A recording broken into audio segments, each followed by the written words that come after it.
I'm going to ask our dear friend Jeremy Stubbs, again, who is the deputy editor of Causer Magazine, UK president of the Conservatives in France.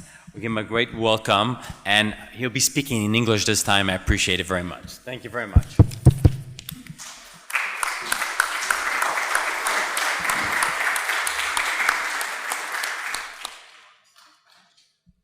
I think this works. It does work, doesn't it? You can hear me good. I shall be speaking in English, but I will speak clearly.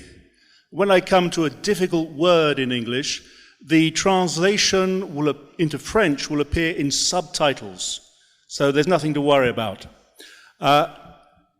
It is a privilege and a pleasure to be here today and to have listened to these great speeches by Congressman Johnson, by Dr. Mike Joktan, by Emmanuel and Randy, and we obviously will thank them for everything that they have contributed today. We will also, at the end, I think, and I know these words will embarrass him because modesty is another one of his virtues, we will also thank Randy, whose remarkable vision and energy have made this possible, and today is just the beginning. But what has been confirmed today is the importance of the struggle that we have in front of us.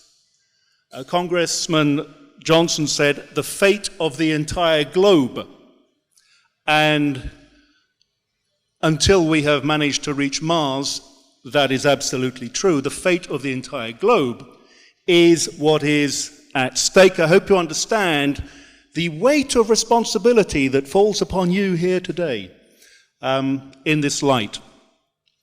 But when we talk about wokeism, when we try to deal with wokeism, there is an error that we commit very often. And that is to try and fight it on the terrain of ideas, sur le terrain des idées.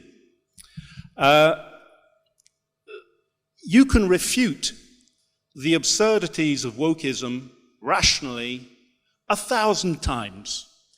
It will not convince those who are convinced by it, because they are operating on another level, a level we know in fact ourselves.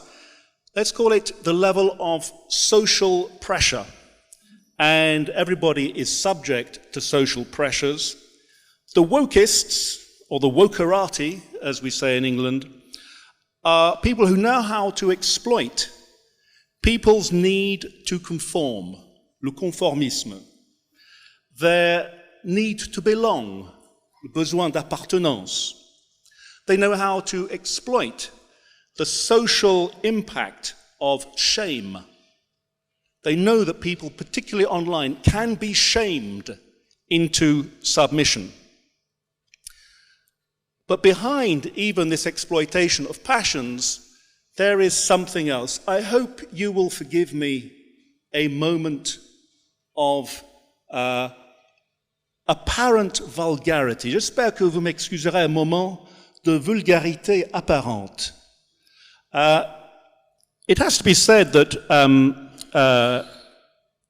Dr. Joktan has made a very incisive analysis of wokism, une analyse très fine, très juste du wokisme. He pointed out the role of finance in what is going on. And I actually went to a bank today to withdraw some cash, because you don't see it often very much these days, but it is everywhere. L'argent, on ne le voit plus, c'est dématérialisé, mais c'est toujours partout. Our problem is that, paradoxically, we're often up there. Yes, you see that? Somebody painted that. It's worth looking at.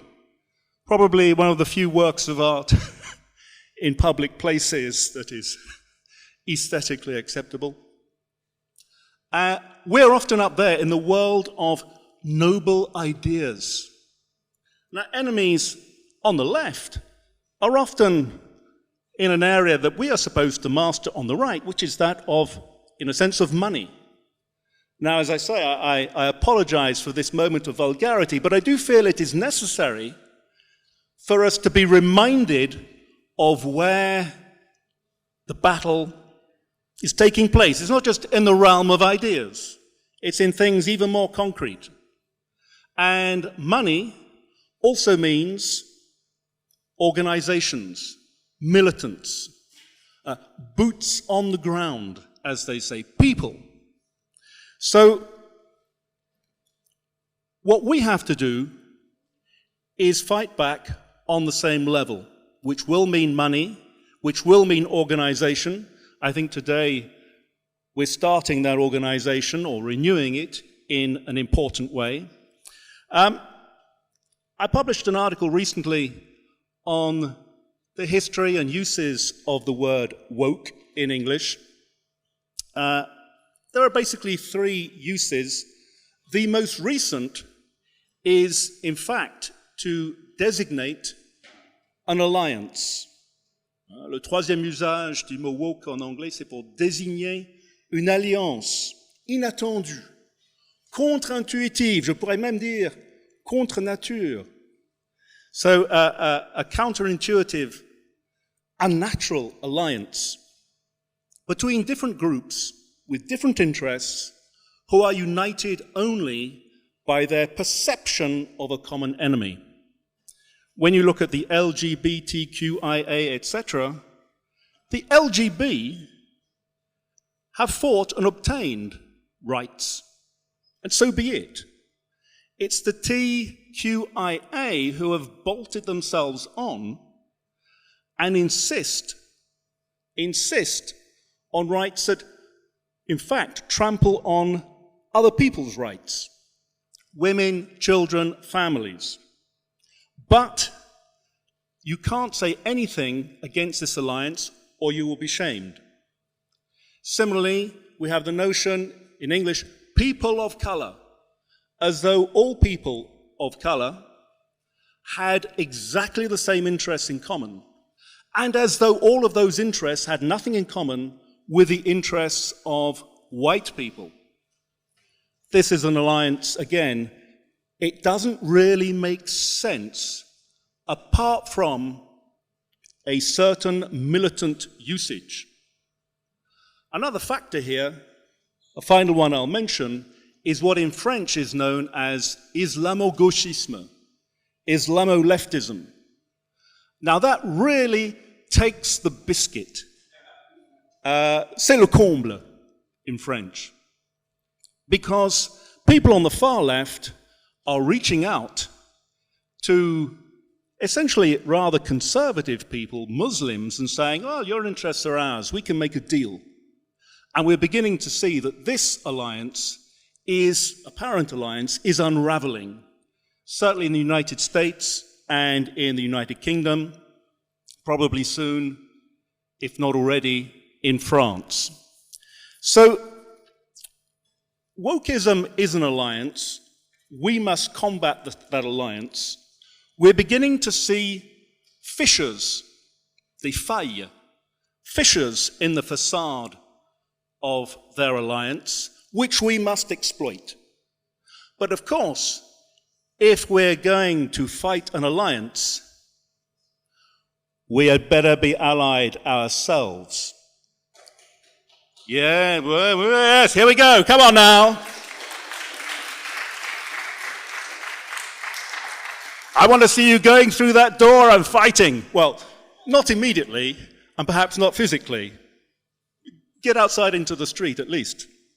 But the point about this is, of course, that we will be rejected by labels, and I think Emmanuel brought this out quite clearly, extreme right, fascism. The word fascism is thrown around with alacrity today.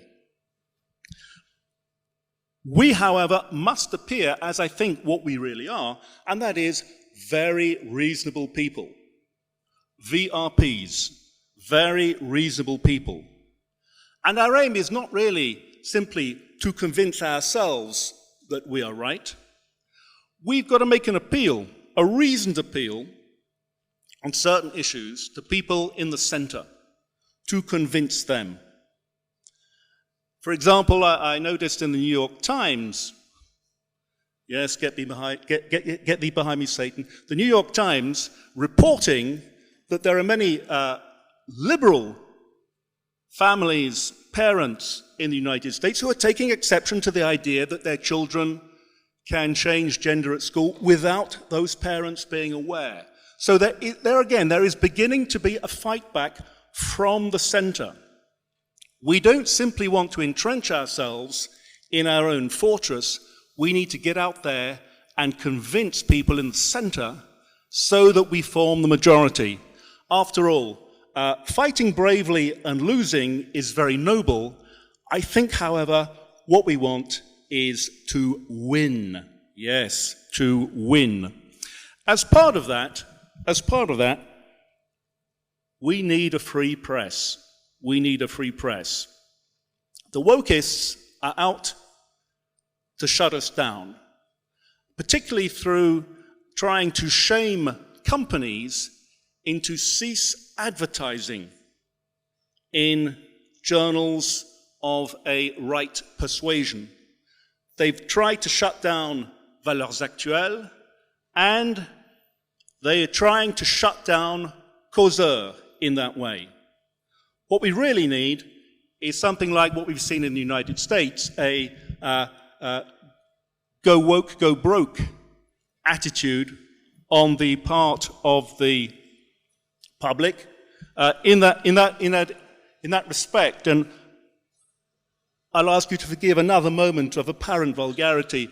You can always support us by taking out a subscription to Causeur. That would be a first step in the battle against wokeism, although, to be fair, you could also to a number of other perfectly right-thinking media.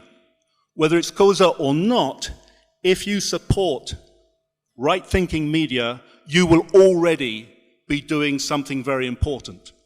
Now, as I said before at the beginning, we owe a huge debt of gratitude to our illustrious speakers today. We wish them well in their struggles, particularly to Dr. Joktan. We wish a great success in his presidential battle. We also, of course, must thank Randy once again.